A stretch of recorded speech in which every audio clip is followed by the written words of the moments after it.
Vamos passar, então, a palavra para a nossa querida Lurimar, que vai fazer o estudo para nós. Boa noite, queridos amigos. Estamos começando o ano, de 2016, com essa alegria de estarmos aqui, todos nós, buscando esses ensinamentos que a doutrina espírita nos traz, buscando compreender mais e mais a mensagem que Jesus também nos deixou. Estamos com essa disposição, com esse desejo e, naturalmente, que em busca da nossa felicidade, do nosso equilíbrio, porque todo esse conhecimento, ele nos traz sabedoria, logicamente, e nos traz também um consolo diante das nossas dificuldades, que todos nós vivemos, experimentamos, todos realmente, diante da dor também, que todo mundo experimenta, vive, passa por ela. Então, faz parte do nosso estágio evolutivo ainda, conviver com a dor, conviver com o sofrimento, com a dificuldade, com as experiências amargas. Isso tudo faz parte da nossa vida, de todos nós, Então, mais a doutrina espírita e a mensagem de Jesus traz para a gente esse suporte. É um suporte realmente, que nos fortalece, nos faz compreender muita coisa, nos livra do desespero, nos livra do sofrimento, porque uma coisa é a gente experimentar a dor, outra coisa é você sofrer, você cair no desespero, você não compreender, cair na revolta. Isso, graças a Deus, a gente está conseguindo superar, e a doutrina espírita, ela nos dá esse instrumental, Então, nós estamos aqui, começando o ano de 2016, com essa disposição, todos nós, Eu tenho certeza que vai ser um ano muito positivo, um ano de estudo, um ano de aprimoramento, um ano de conhecimento, um ano de solidariedade, de compreensão, um passo a mais na direção do nosso progresso, na superação da ignorância, que muitas vezes a gente ainda se encontra. Então, eu tenho muita confiança e muita esperança de que realmente nós todos queremos fazer do ano de 2016 um ano muito positivo, muito favorável para todos nós. Bom, então, hoje o estudo, ele é baseado no Evangelho segundo o Espiritismo, capítulo 23. Moral estranha é o título do capítulo. Então, é um assunto complexo, viu, gente? Não é uma coisinha assim muito simples, não. É complexo. Nós vamos bem devagar, vamos ver se a gente consegue traduzir isso, mais fiel possível, aquilo que verdadeiramente Jesus quis dizer. Com muita calma, muita paciência, devagar, vamos tentar destrinchar esses ensinamentos, tá bom? Vocês podem me ajudar, inclusive. Então, aí ele diz, no item 1, aborrecer pai e mãe. Aí a gente faz uma leiturazinha e a gente comenta. E muita gente ia com ele.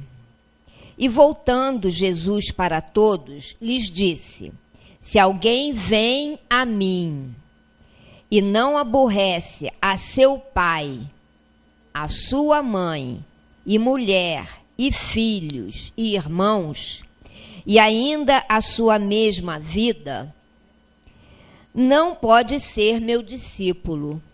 Gente, que é isso? Difícil, a gente compreender isso, Então, para que a gente possa ser um discípulo, ainda que pequeno como nós somos, pequeninos discípulos, nessa grande escola que é a vida, ainda que a gente queira ser esse pequenino discípulo, Jesus nos orienta assim: se você não for capaz de aborrecer pai, mãe, filhos, irmãos, mulher e toda a sua vida, você não pode ser meu discípulo. Nossa, mãe do céu, o que é isso?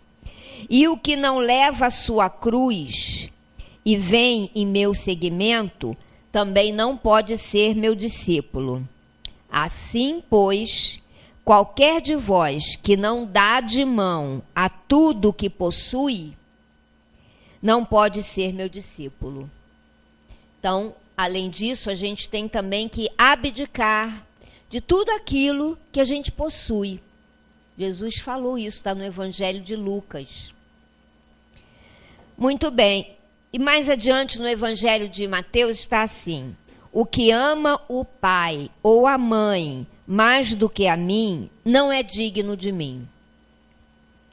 E o que ama o filho ou a filha mais do que a mim, também não é digno de mim. Então, foi Jesus, né? Então tá, vamos ver como é que a gente entende isso, né? Em primeiro lugar, a gente tem que ter um certo cuidado nessa análise, porque a gente tem que ler, tentar compreender além das palavras, além da letra. O que isso, na verdade, quer dizer? Qual é o espírito da mensagem? Porque Jesus falou ao Espírito. Ele falou também de acordo com o seu tempo, dentro daquele contexto histórico de muita ignorância, de muita falta de compreensão, enfim, de pessoas ainda embrutecidas, enfim, um contexto histórico de grande dificuldade. Então, Jesus usou as palavras que ele podia usar. Além disso, a língua era muito pobre. A língua, eles falavam em aramaico. Era muito pobre, mesmo o hebraico. Era pobre. Não era como hoje, por exemplo, que a gente tem palavras e mais palavras para expressar tanta coisa. Você pode escolher as palavras para tentar expressar o que você quer dizer. Não, era diferente, era uma língua pobre ainda. Então, vejam a dificuldade. Então, a gente hoje, lendo tudo isso, tentando compreender, a gente tem que ir buscar o significado verdadeiro daquelas palavras. Não pode ficar apenas na palavra em si, na letra. A gente tem que ir ao espírito da mensagem, porque Jesus falou ao espírito. E depois ele até falava: quem tem ouvidos de ouvir, que ouça. Quem tem olhos de ver, que veja. Porque era difícil, gente. Até hoje, né? Até hoje. Então, com isso, Jesus tenta dizer o seguinte: não que a gente tenha que hoje, por exemplo, odiar ou não gostar do nosso pai, da nossa mãe, dos nossos filhos, mesmo porque a proposta de Jesus, a doutrina de Jesus, sempre foi uma doutrina de amor. Amar a Deus sobre todas as coisas e ao próximo como a si mesmo. Então, Jesus não ia se contradizer. Ele é espírito puro. Então, não há contradição nenhuma na mensagem de Jesus. A doutrina de Jesus é a doutrina do amor. Amor total, amor absoluto. Amor maior, que é o amor a Deus. Então, eu não posso realmente acreditar, ou eu não posso me prender a essa palavra que diz que eu tenho que odiar, ou que eu tenho que aborrecer meu pai, minha mãe, meus filhos, minhas filhas, meus irmãos, isso e aquilo. O que Jesus, na verdade, estava tentando mostrar aos homens de então, e até hoje ele tenta nos mostrar, é que o nosso foco maior, o nosso foco principal tem que ser voltado, direcionado para Deus, o Pai que nos criou. Esse é o grande amor. Tanto é que ele falou: amar a Deus sobre todas as coisas, sobre todas as coisas, sobre todas as pessoas, amar a Deus sobre todas as coisas. Então, o nosso foco, o nosso olhar, o nosso afeto, o nosso sentimento, tudo que nós temos de energia, de amor, tem que ser, em primeiro lugar, direcionado a Deus, porque Deus é tudo. Nós devemos a Deus absolutamente tudo, inclusive nosso pai, nossa mãe, nossos filhos, nossos irmãos, tudo. Todos os nossos afetos que convivem conosco, todos eles são criaturas de Deus. A existência deles dependeu de Deus, foram criados por Deus. Então, toda a minha atenção, toda a minha prioridade de amor, de dedicação, tem que ser voltada para Deus, em primeiro lugar. Isso naquele tempo se exercia. E hoje? Só um pouquinho, né? Muito pouco, né, gente? Muito pouco. Ainda hoje, mais de 2000 anos, a gente não tem ainda esse olhar, essa direção. É necessário, meus amigos, que Jesus nos sinaliza, é necessário a renúncia em favor de Deus, sempre. Por quê? Gente, tudo que se vive aqui nessa grande escola, tudo que se experimenta, tudo que se é de fato, todo o nosso patrimônio afetivo, tudo provém de quem? Da onde? De Deus, gente. Fora de Deus, nada existe. Deus criou todo o universo, Deus criou todas as criaturas a partir dele mesmo. Porque Deus, vamos pensar nos atributos de Deus. Deus não é onipotente? É um dos atributos principais de Deus, né? Onipresente? O nada existe? Não, não existe o nada. Então, meus amigos, fora de Deus, nada existe. Da onde Deus conseguiu extrair a substância para criar todo o universo e tudo que nele existe, os seres vivos, os homens, as criaturas, os mares, tudo, a natureza inteira, da onde Deus extraiu tudo isso, senão dele mesmo.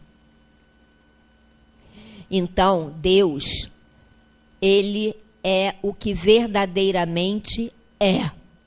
E nós devemos toda a nossa existência, toda a nossa vida a Deus. E toda a vida dos nossos queridos, nossos entes queridos, nossos afetos, tudo nós devemos a Deus. Então, tem que ser Ele o nosso principal foco, nenhum outro. Então, nós temos que amar a Deus sobre todas as coisas, absolutamente, radicalmente. Jesus quis dizer isso. Então, é necessário, sim, que a gente coloque Deus acima de todas essas criaturas. Porque se não fosse Deus, elas não existiriam, nem eu mesma.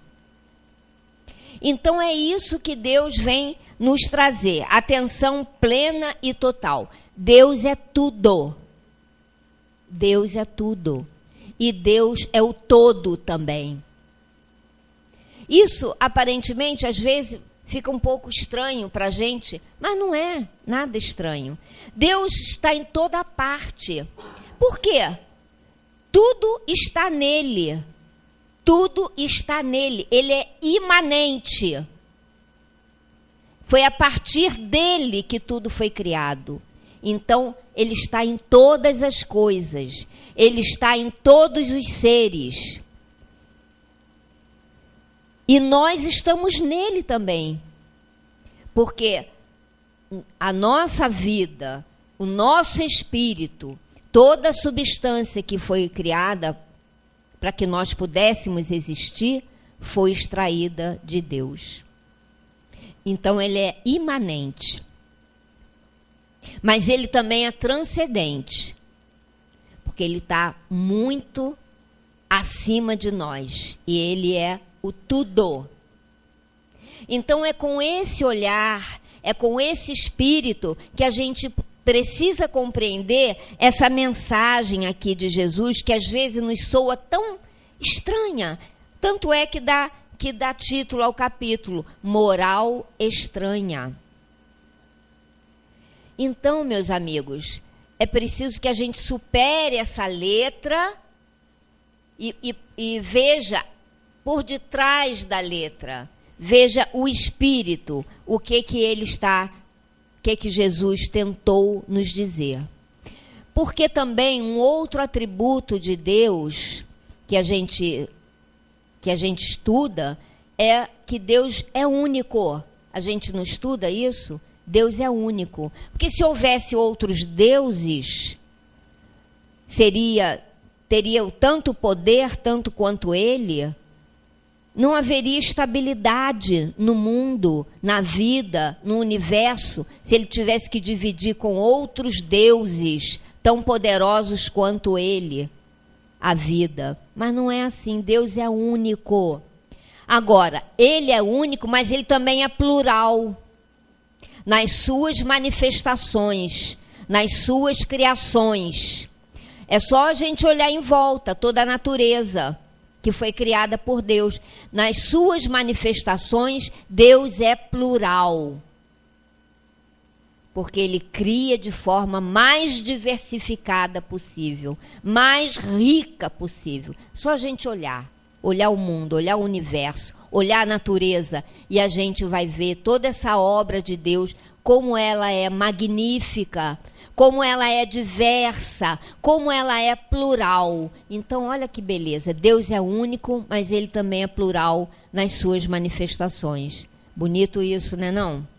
Tá dando para entender, gente? Meio complicado, né? Meio complexo. Mas a gente vai devagarzinho, vai, e tudo bem. Vamos ver o que mais que eu registrei aqui. E essa manifestação de Deus, que é único, mas essa manifestação é plural, ele se manifesta nos muitos mesmo, né? Segue um plano, gente. Segue um plano divino. Não é assim, não é ao acaso, não. Deus não resolveu, vou criar isso, vou criar aquilo, ao acaso. Não, segue um plano. Vocês sabem, a doutrina espírita nos diz que existem as leis divinas. Todo mundo sabe isso, né? São as leis divinas, são as leis permanentes, leis imutáveis, que não mudam nunca. Então, essas leis divinas, são extraídas da mente, do Espírito de Deus. Essas leis seguem um planejamento, lei de causa e efeito. Gente, nada é por acaso, nada acontece por acaso. A nossa vida também não é obra do acaso. A vida dos mundos, a vida do universo, nada é por acaso. Não é uma obra assim do acaso, é uma obra da vontade de Deus, da inteligência divina. Tanto é que ela se fundamenta, que ela se sustenta nessas leis imutáveis, que também nós já conhecemos algumas. Lei do progresso, por exemplo, lei de evolução. Então, existe um planejamento divino para tudo que foi criado, inclusive para nós. Deus nos deu a lei de liberdade, sim. Livre-arbítrio, todos nós temos o livre-arbítrio. Nós somos responsáveis pela obra da nossa vida, pela construção do nosso caminho, pelas nossas próprias escolhas, nós somos responsáveis. Mas no âmbito geral, tudo isso segue um planejamento. E esse planejamento divino, ele vai nos levar, vai nos possibilitar alcançar, através da lei de evolução, da lei de progresso, vai nos possibilitar alcançar a perfeição relativa. Passo a passo, degrau por degrau, encarnação por encarnação, nós vamos sempre progredindo. É só a gente olhar um pouquinho para para trás, para a história do homem, por exemplo, que a gente vai ver o progresso sendo realizado. É palpável até.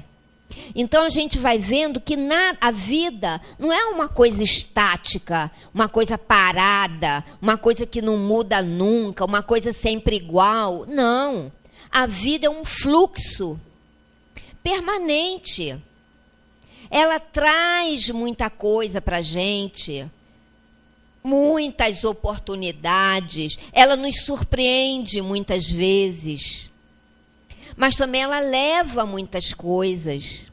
Então a vida é esse fluxo, é esse vai, é esse vem, que vai nos burilando, vai nos aperfeiçoando, vai aparando nossas arestas, vai nos fazendo evoluir, vai nos fazendo progredir. E aí a gente vai, gente, devagarzinho, subindo os degrauzinhos daquela escada, né? A escada da evolução, devagar, sempre devagar. Mas a gente vai. Tem hora que a gente dá uma paradinha, né? Para respirar, que a gente também fica tão cansado. Nós somos tão cansados. Aí a gente para um pouco para respirar. Aí a gente pensa e tal. Mas a gente nunca desce a escada. A escada é uma escada que sobe sempre. A gente vai subindo, devagarzinho. Até que um dia... chegará o tempo em que a gente vai estar lá no topo da escada, gente. E aí a gente vai olhar para trás e vai ver todo o caminho que foi percorrido pelo nosso espírito, quer dizer, por nós, né? Tudo que nós vivenciamos, tudo que nós experimentamos, todas as nossas conquistas, todos os nossos tropeços que nos ensinaram muita coisa também, todo o nosso amadurecimento, e a gente vai se aproximando de Deus. Esse é o plano divino para cada um de nós, para toda a criação, para todo o universo. Chegará um dia em que nós atingiremos essa etapa da evolução. Não é de graça, todo mundo sabe, né? É preciso muito trabalho, muito sacrifício, muita ralação, muita vontade mesmo, muita vontade, muita determinação. É preciso, não é de graça, mas o mérito será todo nosso quando nós estivermos lá no topo, não é? Participando da criação dos mundos, auxiliando Deus com Jesus nessa criação do universo. Enfim, gente, é uma coisa que hoje a nossa mente ainda, tão pequena, ainda tão restrita, não consegue vislumbrar com nitidez. Mas a gente já consegue sentir essa possibilidade no nosso coração. Porque a gente vê na nossa própria vida ainda pequena, reduzida, mas a gente vê. Gente, sinceramente, hoje, eu posso dizer, e eu acho que todo mundo pode dizer também, que eu sou um pouquinho melhor do que eu fui há uns anos aí atrás, eu acho, entendeu? Claro que eu não sou perfeita, sou imperfeita, cheia de fragilidade, cheia de defeito ainda, mas, gente, eu já estou um pouquinho melhor, eu acho, entendeu? Não sei, mas eu acho que sim. E isso acontece com todos nós. Nós podemos ver isso na nossa própria alma, no nosso caminhar. Esse progresso sendo realizado, sendo construído. E é uma coisa tão pequena ainda, né? Mas a gente vê. Vamos lá. Então, está dando para a gente já começar a traduzir essas coisas que Jesus nos fala, né? Então, precisamos aborrecer pai, mãe, filhos e não sei o quê. Esse aborrecer é isso, entendeu? É priorizar na nossa vida, na nossa caminhada, priorizar Deus, é focar Deus. Ele é o grande responsável pela nossa vida, por tudo que nós vivemos, pelas possibilidades que nos são colocadas, nos são oferecidas, pelos dias que se renovam em nossa vida, diariamente, quando a gente acorda, abre a janela, a gente tem mais um dia. O que é isso? O que significa mais um dia? Nova oportunidade para a gente agir no bem, trabalhar, amar, reconstruir, levantar, enfim, considerar os nossos tombos, nossos tropeços e fazer diferente. É a vida que recomeça a cada dia. Quem nos oferece isso? É o nosso pai? É a nossa mãe terrestre? Não, é Deus que nos oferece. Toda a natureza que nos envolve, todos os recursos que estão aí colocados à nossa disposição e que, na maior parte das vezes, a gente não valoriza ainda, não tem a dimensão da importância que são esses recursos à nossa volta. Isso é Deus que nos oferece. Então, essa prioridade, entendeu, meus amigos? Essa prioridade absoluta e total de Deus na nossa vida. Aí, quando Jesus fala também que além de... tem um negócio que antes disso que eu queria falar.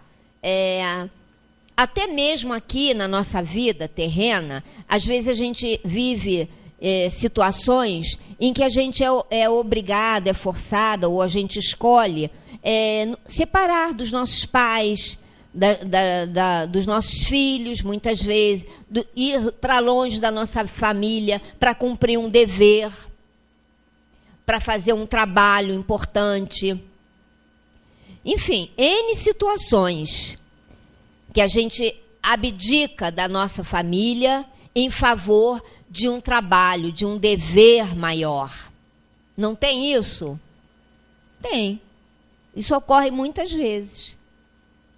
Então, a gente já vive isso de uma certa maneira. Mas isso significa que a gente não rompeu um laço afetivo com a nossa família? Não. Deixou de gostar do nosso pai, da nossa mãe, do nosso filho? Não. A gente ama, continua a amar. O amor é uma coisa muito maior do que tudo. Não precisa eu estar grudado na pessoa para amar essa pessoa. Eu posso amar estando longe. E isso acontece na nossa vida atual já. A gente abdica da nossa família em benefício de um dever a cumprir, de um trabalho, de um projeto, de uma causa, muitas vezes.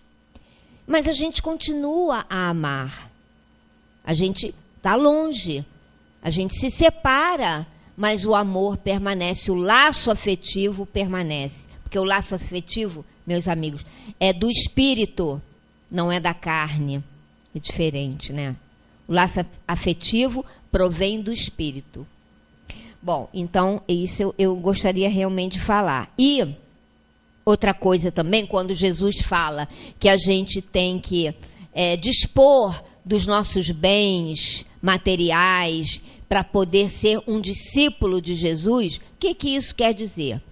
Gente, nós vivemos um mundo físico, né? Um mundo material, hoje, século 21, e esse apelo do mundo físico, do mundo material, nos seduz muito, não é?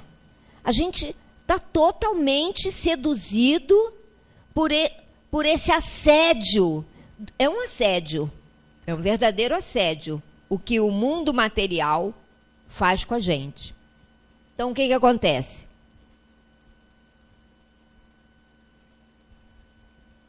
A gente fica distraído. Nós somos seres absolutamente distraídos. Eu fico focada, realmente, no avanço da tecnologia.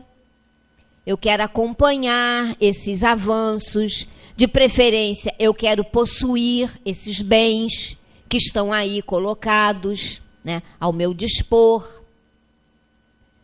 Eu quero saber qual é a última novidade. Eu quero ter. Eu quero ir ao shopping. Eu quero comprar. Eu sou bombardeada diariamente com esse assédio. Ele é necessário no mundo de hoje?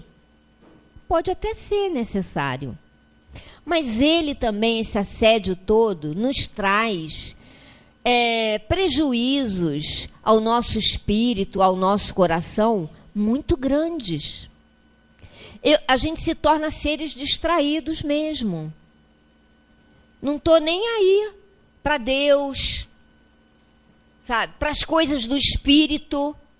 Simplesmente eu viro as costas, eu direciono o meu olhar, a minha atenção, o meu foco para as questões materiais.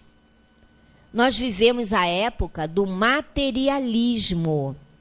É uma época, gente, difícil, hein? É uma prova.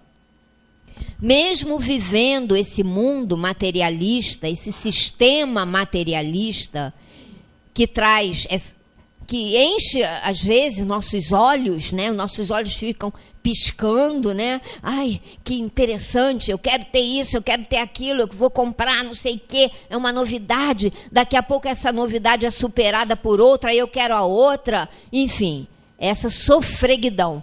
É uma sofreguidão, gente. Vamos e venhamos, é uma sofreguidão.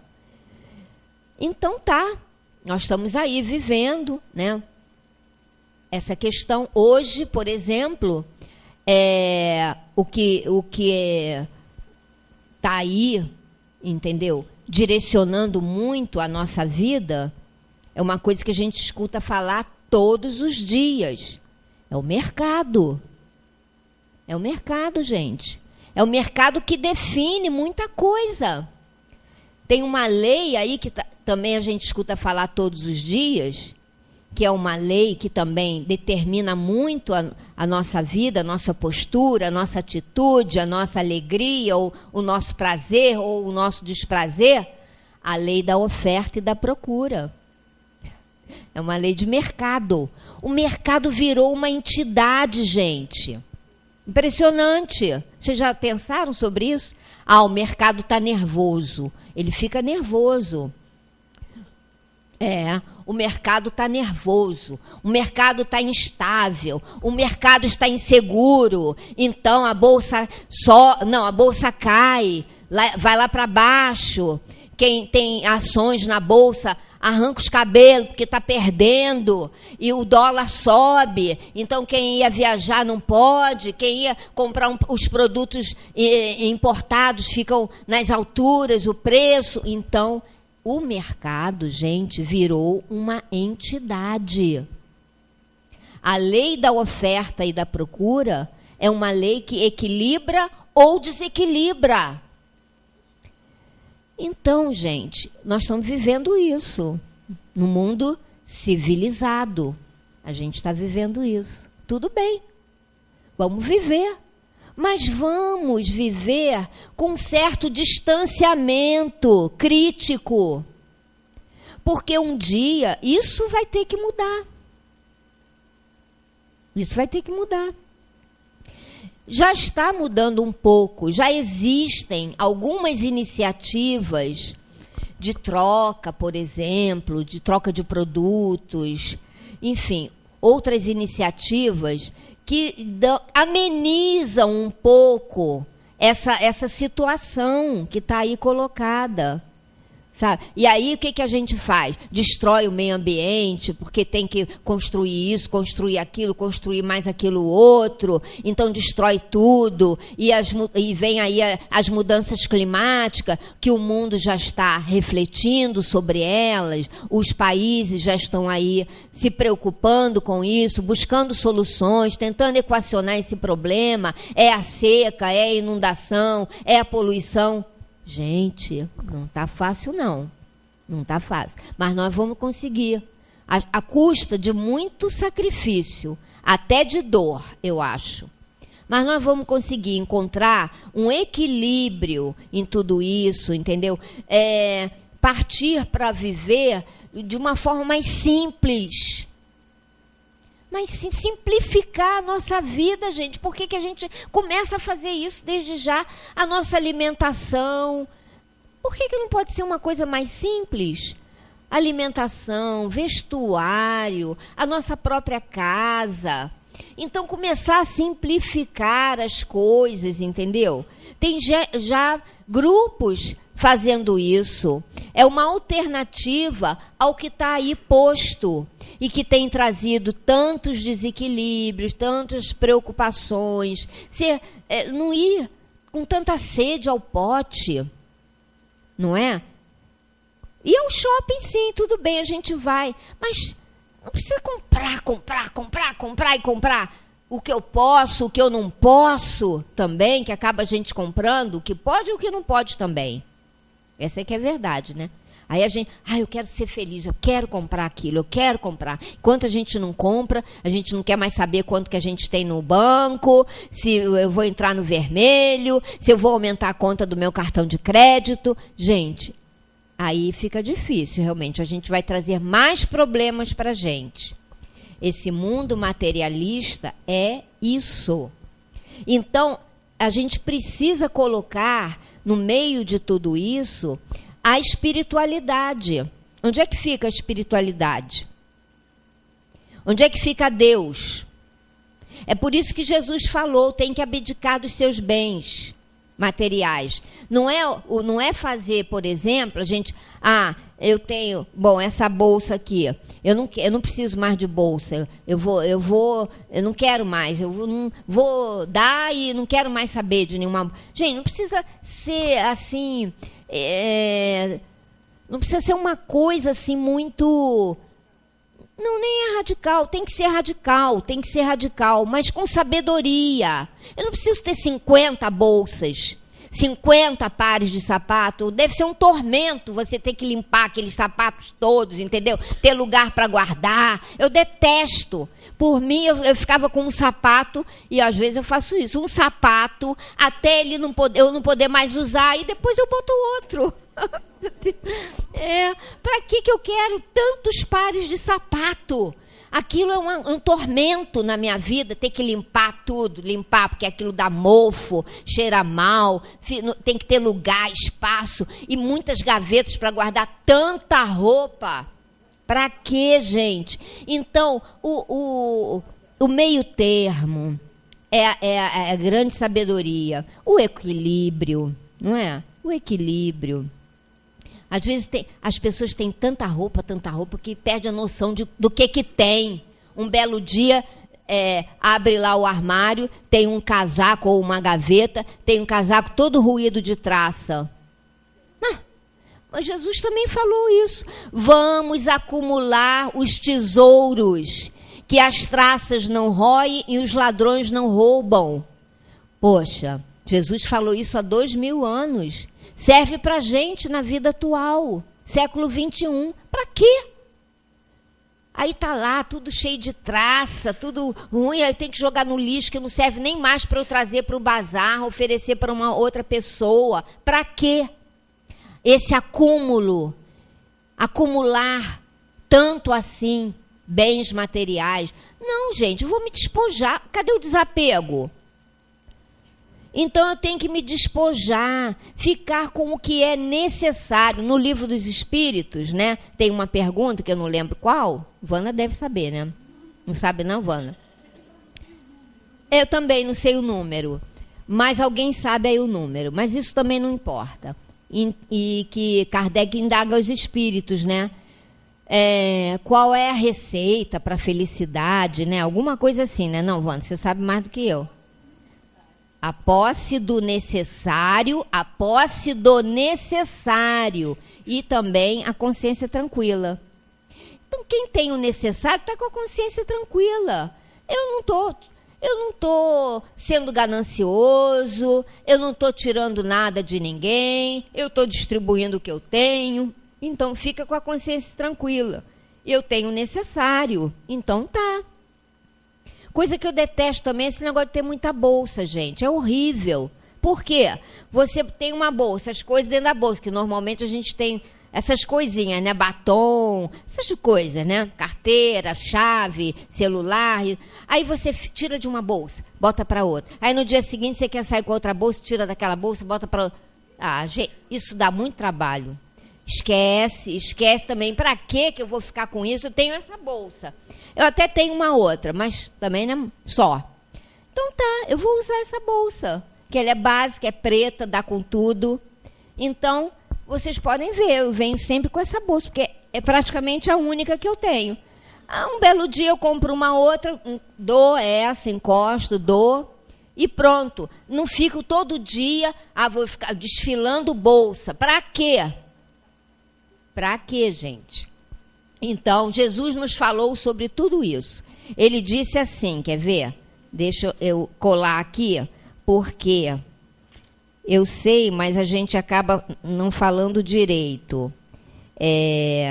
Quando ele disse que mais fácil seria passar um camelo pelo furo de uma agulha do que ao rico entrar no reino dos céus.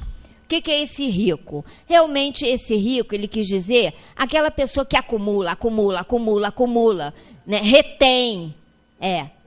Retém as coisas, retém. Então, porque tem pessoas que realmente têm recursos financeiros, mas são pessoas generosas, gente, não é? Que não retêm, que ajudam as pessoas, são solidárias as pessoas, trabalham para o bem. Então, não é egoísta, porque também a riqueza é uma prova, né, gente? Então, tem isso. Então, aquela pessoa está vivendo aquela prova, está saindo bem, positivamente, porque ela já veio com a riqueza, mas ela é uma pessoa generosa, uma pessoa solidária, uma pessoa que trabalha para o bem. Ela não acumula aquilo que as traças roem e que os ladrões roubam, não é? Então, Jesus também falou sobre isso, né? Gente, vamos avançar mais um pouquinho, senão daqui a pouco o tempo acaba, eu não cheguei nem na metade do negócio. Então, é preciso renunciar, gente. A renúncia, o desapego é importantíssimo. Cuidado, vamos ter muito cuidado, porque a gente vive o século XXI, que é esse século cheio de apelo, cheio de assédio, e a gente muitas vezes embarca nisso, legal mesmo, sem refletir, sem pensar, e a gente quer sempre mais. Então vamos lembrar que o nosso foco, nós como espíritos que somos, nosso foco tem que ser, em primeiro lugar, Deus, que é nosso Pai, nosso Criador, no qual nós vivemos. Nós vivemos em Deus. Nós estamos em Deus, na mente de Deus. A Ele nós devemos a nossa vida, todas as nossas possibilidades de crescer, de aprimorar, de evoluir, de ser feliz. As leis divinas, elas devem ser seguidas o mais possível, fazer um esforço, um sacrifício realmente para que a gente possa seguir as leis divinas, porque elas sim nos trazem alegria, elas nos trazem prazer, elas nos trazem segurança, elas nos trazem felicidade. O que mais? Muita coisa. Então, não é a lei do mercado, são as leis divinas que nos trazem esse equilíbrio, essa paz de espírito, né? Que nos permite viver, encarar nossos desafios, com confiança sempre, com muita fé, com muita coragem, porque quem está confiante em Deus não tem medo, sabe que Deus é bom e sabe que Deus é justo. Então, tudo que se vive, a gente pergunta, para que eu estou enfrentando isso? Para quê? O que isso está me ensinando? O que essa experiência vai me contribuir para o meu crescimento, para o meu progresso espiritual? Para que eu vivo essa situação? Para quê? E a gente procurar a calma em Deus, sempre em Deus, gente, sempre. Buscar Deus em todos os momentos, em todas as horas, em todas as situações, porque Ele sim nos sustenta e nos ampara. Impressionante como a gente fica leve, tranquilo, sereno e consegue administrar as dificuldades. Porque sem Deus, a gente fica estribuchando, gente. A gente arranca os cabelos, fica desesperado, não sei o que eu vou fazer, e agora? E a gente começa a ficar infeliz, fazer a infelicidade dos outros também. Então, calma, gente, muita calma. Vamos pensar em Deus, vamos buscar Deus, pedir a Ele que Ele nos dê a orientação necessária, a calma necessária, o equilíbrio, para a gente poder vivenciar aquela situação em benefício de nós mesmos e em benefício daqueles que nos rodeiam, né? Ai, deixa eu ver o que mais. Bom, eu trouxe aqui uma coisinha que eu registrei aqui, faltou falar. Então, nesse lance da gente ficar tão envolvido com as questões materiais, né? O que acontece? Toda a minha energia fica tão voltada para essas questões materiais, as questões do mundo físico, que eu fico sem espaço interior para experimentar Jesus, para experimentar a presença de Deus nas nossas vidas. Porque eu estou tão absorvida por aquelas questões todas, entendeu? Enfim, que aquilo me consome inteiramente, consome as minhas energias todas. As minhas vibrações estão todas voltadas para as questões do mundo físico, as questões materiais. Então eu fico sem espaço interior. E aí fica difícil, gente. Então é importante, todos os dias, a gente parar um pouco, meia hora que seja. Vamos pensar em Deus, vamos ler uma página, vamos agradecer, vamos orar, vamos pedir a Ele a proteção, o amparo, a coragem, a esperança sempre. Porque aí eu vou abrindo os meus canais, vou abrindo as minhas gavetas interiores, né, para que Ele possa penetrar, para que os bons espíritos possam me ajudar, que são os mensageiros de Deus, que eles venham em meu socorro. Mas eu tenho que ter um espaço vazio, gente, no meu íntimo, porque senão fica difícil, né? Então eu tenho que abrir esse espaço para que Deus possa penetrar na minha vida. Bom, eu me baseei aqui nesse estudo, num livrinho também muito bom, aliás, em dois. Esse aqui é o Evangelho de Tomé. É muito bom, gente, porque aqui esses dizeres estão no Evangelho de Lucas e no Evangelho de Mateus, né?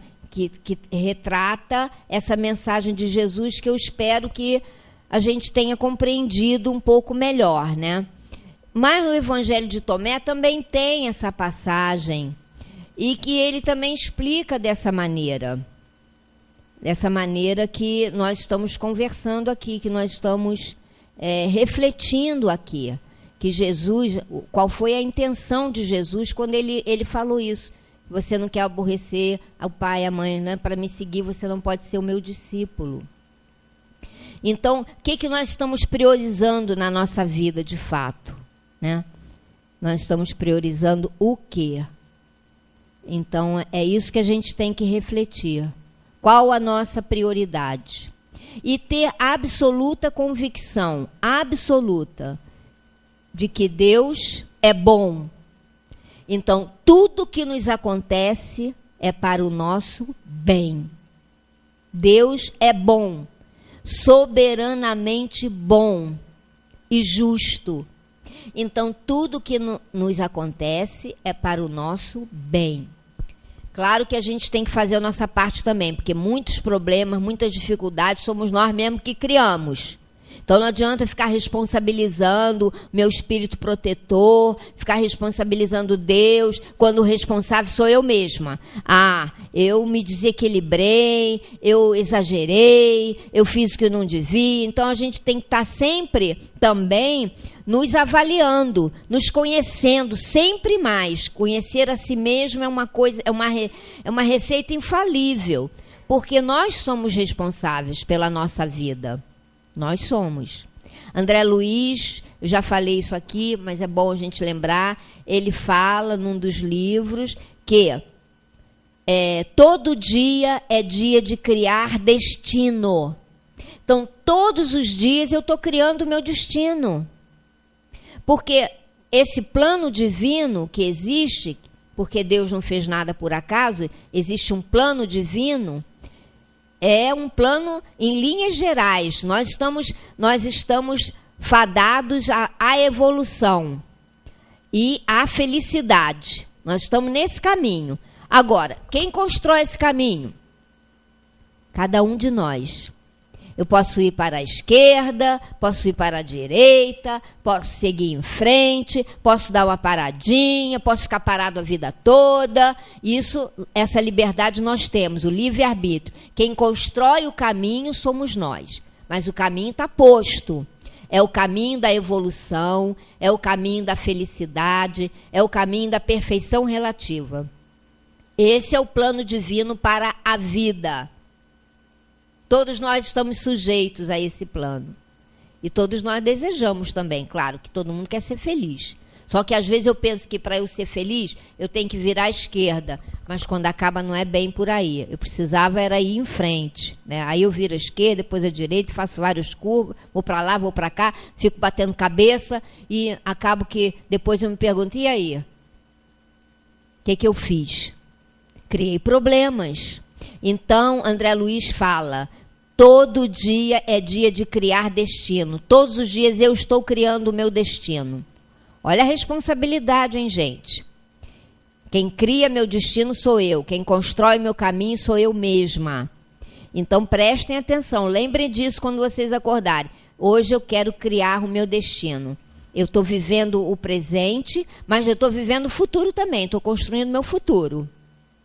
Então, vamos prestar bastante atenção, né? E tem um livrinho também muito bom, que é do Herculano Pires, O Sentido da Vida, que ele fala também disso tudo que a gente está falando, de uma forma muito interessante. Eu até vou pedir um pouco a permissão de vocês para dar uma lidinha rápida, porque eu não vou poder falar como o Herculano Pires, logicamente, né? Então, ele diz assim, quer ver? Eu vou ler rapidamente. O Espiritismo nos ensina que devemos amar a Deus sobre todas as coisas.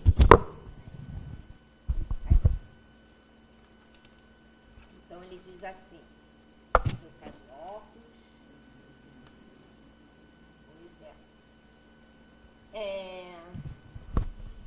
E nos mostra, aliás, que é absolutamente indispensável fazermos isso, se quisermos cumprir a nossa tarefa terrena, amar a Deus sobre todas as coisas, alcançar o objetivo supremo da nossa encarnação neste planeta expiatório.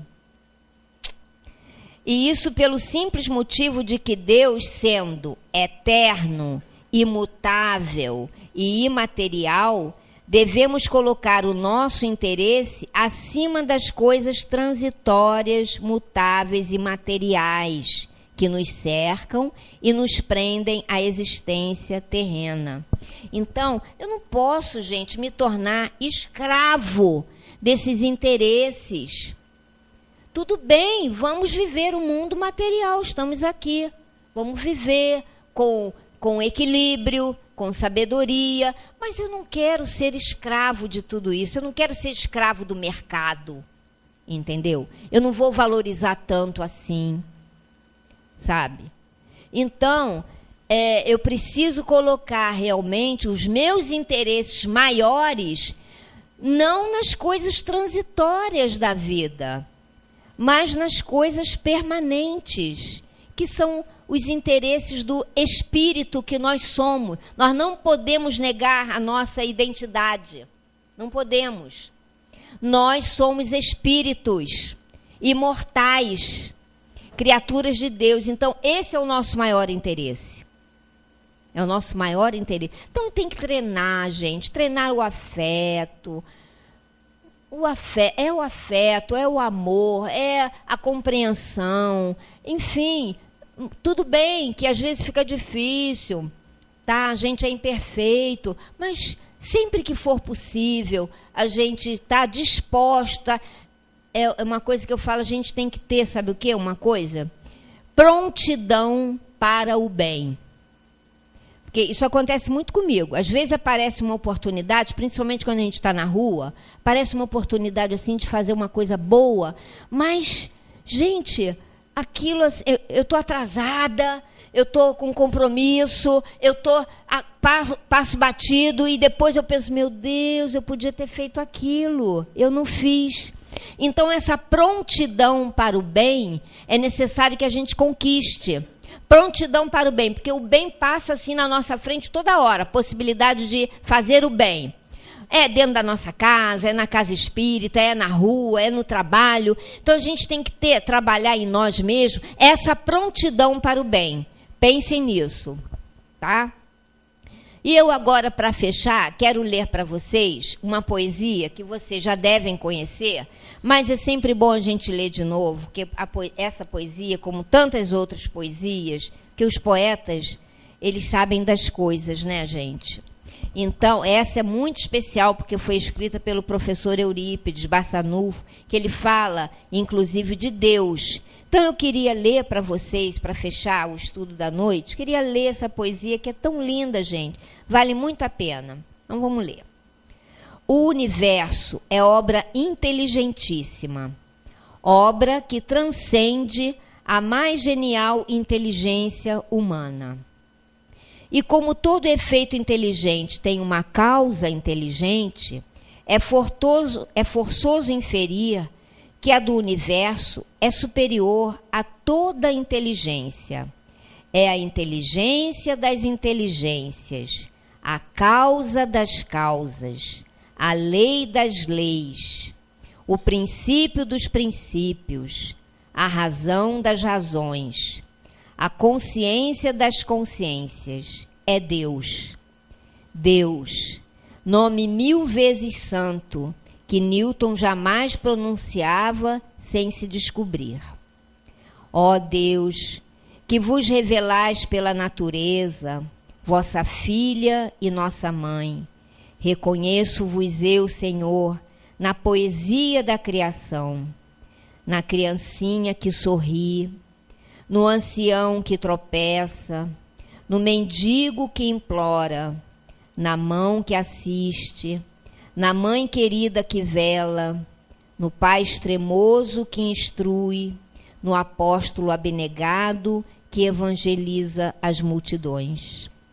Ó Deus, reconheço-vos eu, Senhor, no amor do esposo, no afeto do filho, na estima da irmã, na justiça do justo, na misericórdia do indulgente, na fé do homem piedoso, na esperança dos povos, na caridade dos bons, na inteireza dos íntegros. Ó Deus, reconheço-vos eu, Senhor, no estro do vale, na eloquência do orador, na inspiração do artista, na santidade do mestre, na sabedoria do filósofo e nos fogos eternos do gênio.